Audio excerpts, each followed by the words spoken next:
Happy and Miserable, Confessions of an Apparent Gemini, by Jason Bonsall.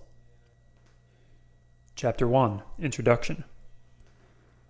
Quote, Gemini is characterized by the twins, Castor and Pollux, and is known for having two different sides they can display to the world. End quote. Footnote. Castor and Pollux, or Polydeuces in many ancient books, are twin sons by different fathers in Greek mythology. Castor has a mortal father. Pollux is the offspring of Zeus. You know he gets around. When Castor is killed, Pollux makes a bargain that they share in his immortality by alternating days alive on Earth and dead in the underworld. It always seemed to me that Castor should have been born the divine one, after seeing Nicolas Cage in Face Off. His brother Pollux was a dork. End footnote. The Gemini Personality by Horoscope.com. Section 1.1. A Boy and His Book. They say the first sentence is the most important. No, not really. I don't think I've ever heard anyone say that. I just thought it sounded like a cool first sentence. It's strange that I should open this book with a lie, even if it is just a joke, since I'll tell you later how important honesty is to me and how I've dedicated myself to the truth. But then, everyone says that. I don't think jokes count as lies, but perhaps now is not the time to go into it. Maybe later. First, I'd like to explain the title of this book. I chose the main title, Happy and Miserable, because it encapsulates the collection of dichotomies naming each chapter herein. This book draws attention to my contradictory nature and hopefully to the fact that we are all so constructed. I mean happy in the way meant by Aristotle, not a transient emotion, but a state of being, not a feeling, but a life free of scandal and full of virtue. For Aristotle, a man cannot be truly secure in his happiness until he is dead, being never certain while alive what tragedy might befall him. Footnote. According to Aristotle, virtue is accessible only to old men, requiring a great deal of practice. We, of course, no longer restrict our notions of virtue to only one sex these days, so we can toss that bit out. But the age thing may yet have some merit if we believe that virtue is a skill to be honed. End footnote. No one who knows me will ever accuse me of being a happy man in the usual sense, but I contend that my adult life, in sum, has so far satisfied Aristotle's description. Fingers crossed. With miserable, I mean to draw attention to the fact just stated, that no one thinks me happy. I am quite reserved and do not often wear a smile. I speak, usually in a soft, monotone voice, and often about unsettling ideas that tend to make people squirm, something I expect to replicate in the following pages. I don't do this simply to provoke, but because I find challenging topics among the most interesting. If everyone in the room agrees with me, we're all probably victims of cultural indoctrination. We are at least in an echo chamber. Besides that, we're all probably wrong.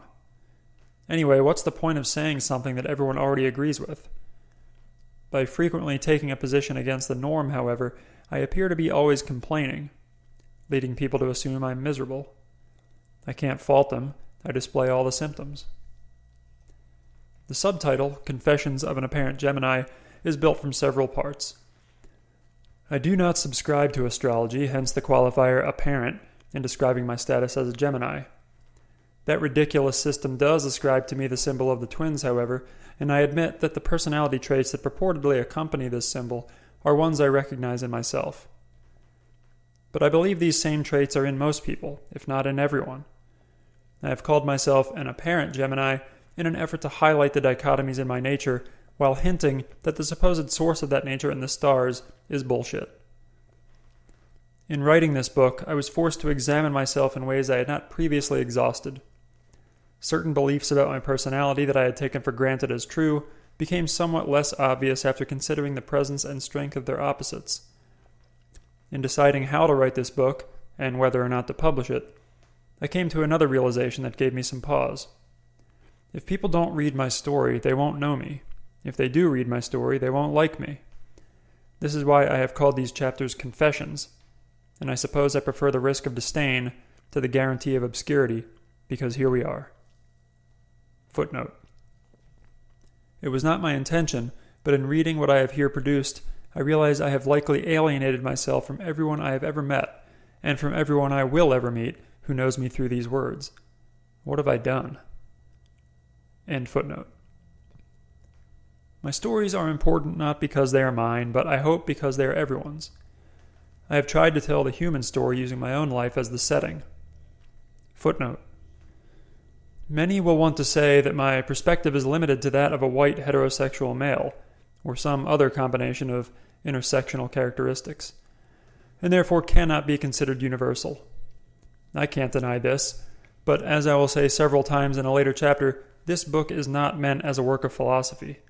Claims like, "this is the human story," are not meant to be taken too absolutely.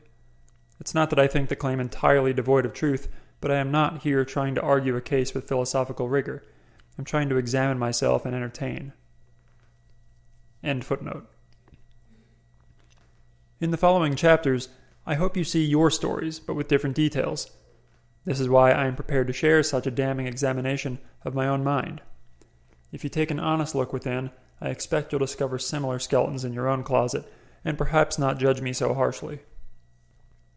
Or I may be dead stinking wrong, and have instead produced a uniquely qualified look into the mind of a mild schizophrenic. The National Institute of Mental Health describes schizophrenia as, quote, "a chronic and severe mental disorder that affects how a person thinks, feels, and behaves," close quote, and says that, quote, "people with schizophrenia may seem like they have lost touch with reality," close quote. I have assumed that my dichotomous ways are typical in most people, but maybe they're not.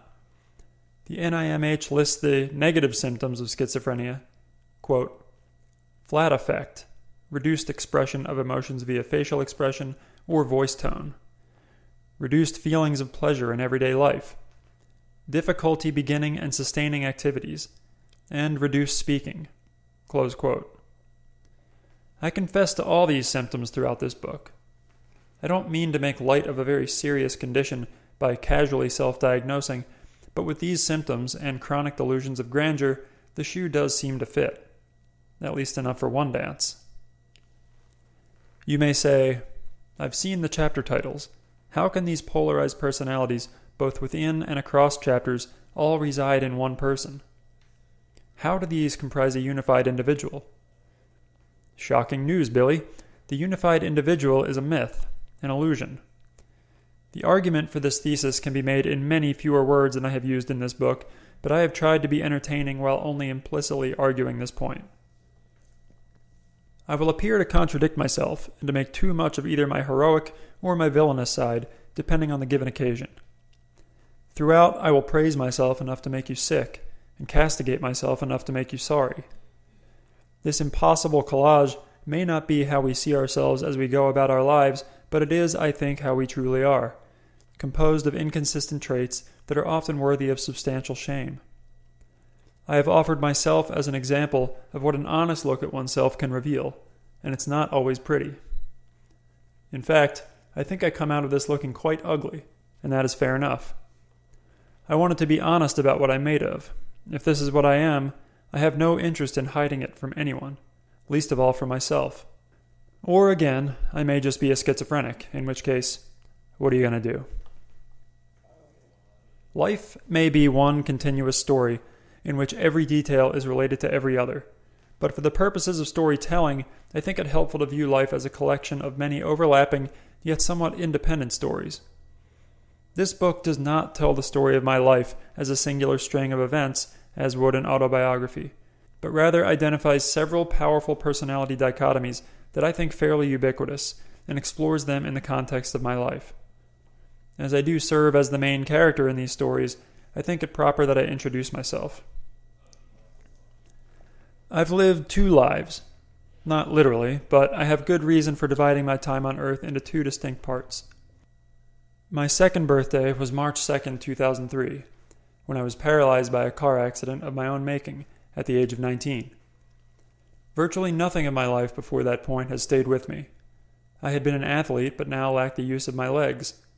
I had been an artist, but now lacked the use of my hands. I had been a musician, though for humor only, but now lack power behind my breath.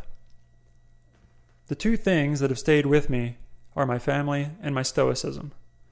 Immediately following my accident, however, it may have been ignorance more than stoicism that kept me from crashing into emotional oblivion. I knew nothing of the permanence of my condition and thought, for some reason, that dedication to a rehab program would restore me.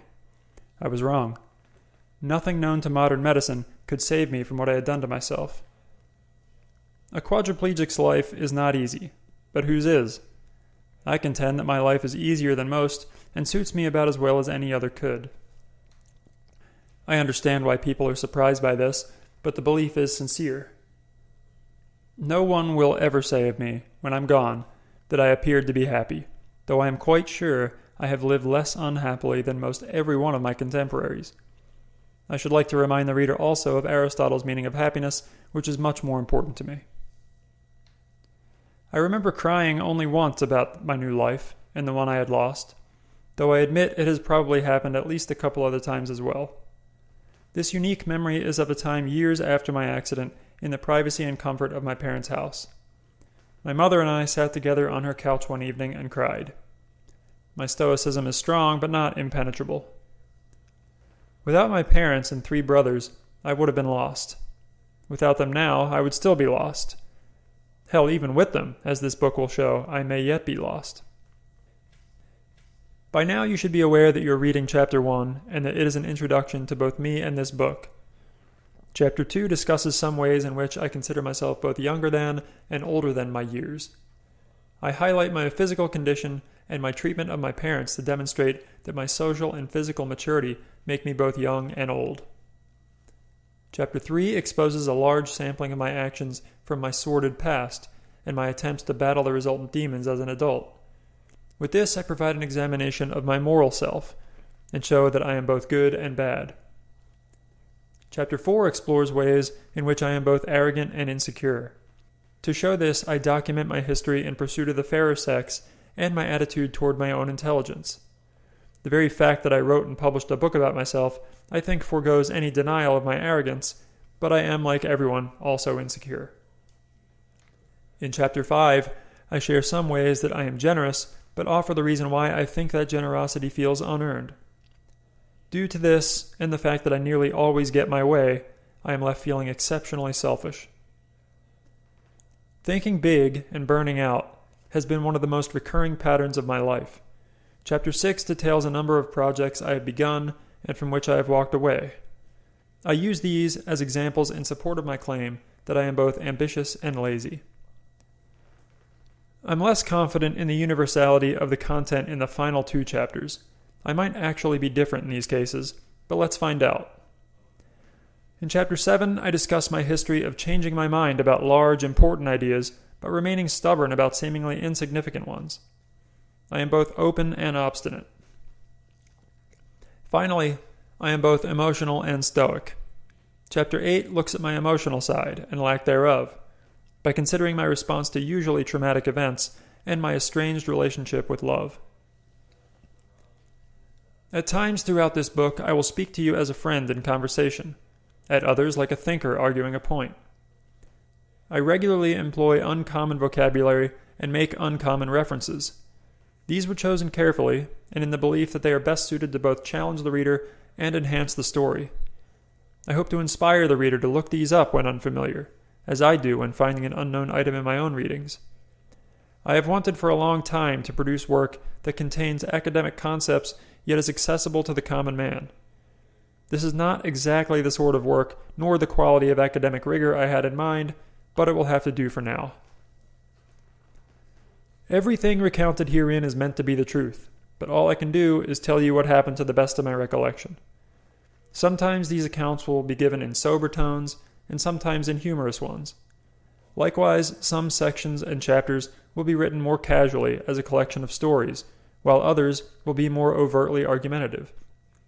I let the intended message of the given section dictate. We can't be serious all the time, but nor can we be always smiling. I think an examination of life that explicitly draws attention to its duality ought to reflect this charge in its style.